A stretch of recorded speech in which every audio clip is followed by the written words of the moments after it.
안녕하세요. 누가복음 1장 26절에서 38절입니다. 26절. 그 후 여섯째 달에 하나님께서 천사 가브리엘을 갈릴리 나사렛 마을에 보내. 여섯째 달은 엘리사벳이 수태한 지 여섯째 달을 의미합니다. 갈릴리의 한 마을임을 먼저 나타내고 그 다음에 나사렛이란 이름을 밝힌 것은 나사렛이 팔레스틴 밖의 사람들에게는 잘 알려져 있지 않았기 때문입니다. 누가복음은 세례 요한과 예수님에 관련된 이야기를 AB 형태로 반복적으로 진행합니다. 천사의 수태고지에서 사가랴와 마리아를 대조시킵니다.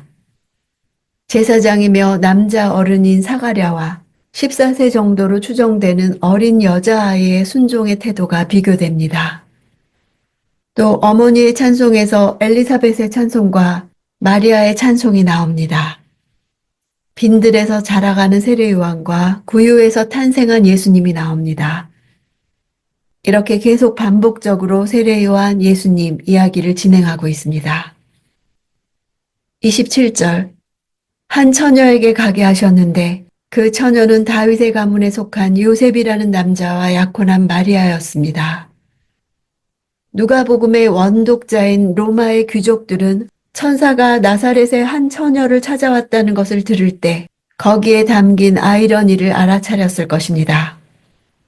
고고학적 증거를 보면 수세기 동안 외딴 곳 나사렛에서 농사를 짓고 가축을 치면서 살았던 유대인의 수는 200명이 채 되지 않았던 것으로 추정됩니다.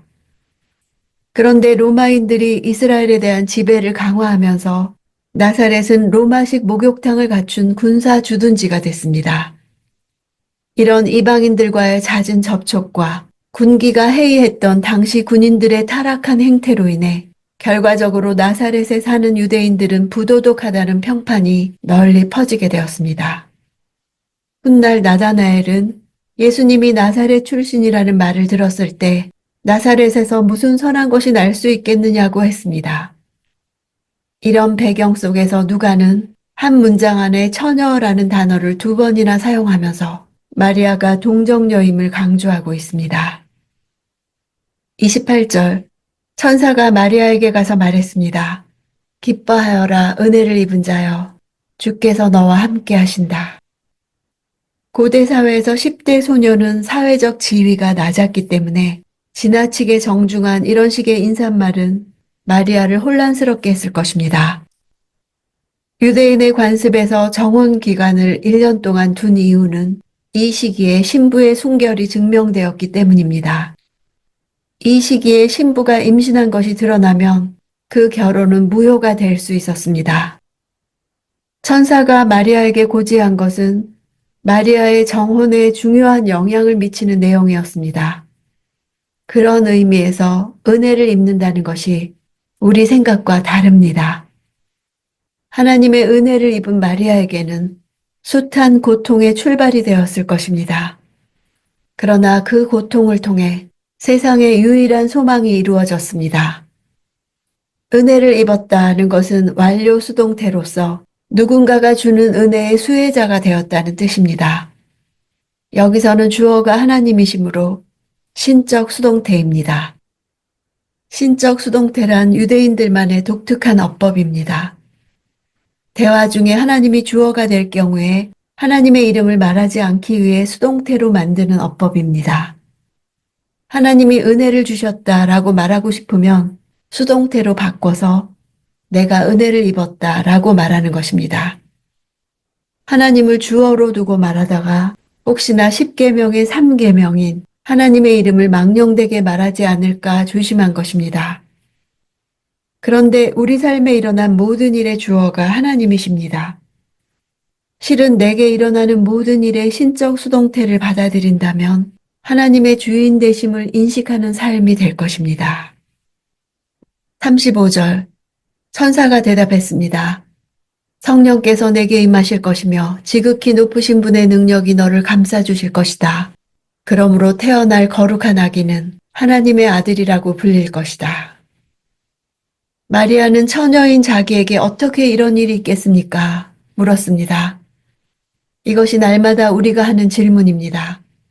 이런 내가 어떻게, 나에게 어떻게 그런 일이, 우리는 이렇게 나의 한계를 넘어서지 못합니다. 그러나 누가는 성령이란 단어 두나미스를 문장의 맨 앞에 사용해서 예수께서 육체적 방법이 아니라 전적으로 성령을 통한 하나님의 방법으로 이 세상에 오셨음을 단어의 배열 순서를 통해 강조하고 있습니다. 감싸주신다는 단어는 구약에서 하나님 임재의 상징인 구름이 성막을 덮을 때도 사용되었습니다. 하나님이 창조의 능력으로 마리아에게 임하시고 역사하신다는 뜻입니다. 우리에게도 창조의 능력이 임하면 하나님의 하실 일이 이루어집니다. 하나님의 아들이라고 불릴 것이다도 신적 수동태입니다. 하나님이 그렇게 부르신다는 것입니다.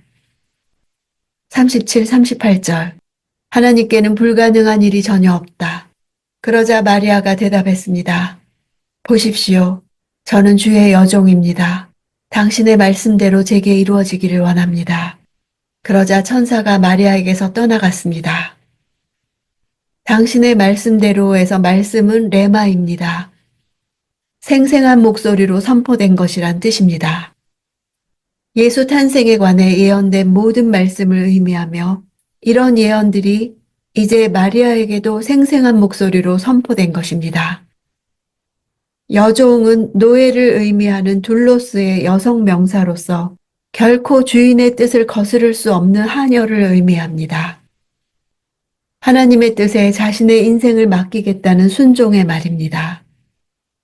개역 성경에는 나오지 않고 우리말 성경에는 번역된 단어 보십시오가 문장 맨 앞에 나옵니다.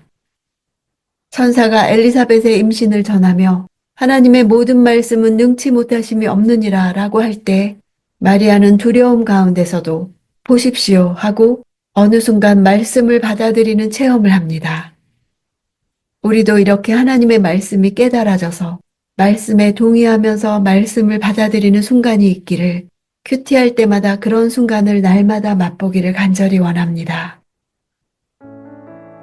세상의 눈으로 보면 순결하지 못한 마을 나사렛에서 순결한 처녀를 통해 메시아가 오셨다는 사실은 비웃음을 당할 일입니다. 나다나엘처럼 그 이유 때문에 예수를 받아들이지 못할 일입니다. 그러나 하나님은 처음부터 그렇게 하시기로 계획하셨습니다. 주어가 하나님이십니다. 마리아는 한 번도 넘어서 본 적이 없는 하나님이 주어가 되시는 세상으로 이끌려온 것입니다. 말씀이 내게 이루어지이다. 그렇게 예수를 받아들일 수 있었습니다. 천사가 나타난 마리아의 하루처럼 나의 모든 날도 하나님께 속해 있습니다. 오늘도 성령이 임하셔서 하나님이 하실 일을 말씀해 주실 때 그분은 어떤 일도 하실 수 있다는 믿음으로 순종하기 원합니다.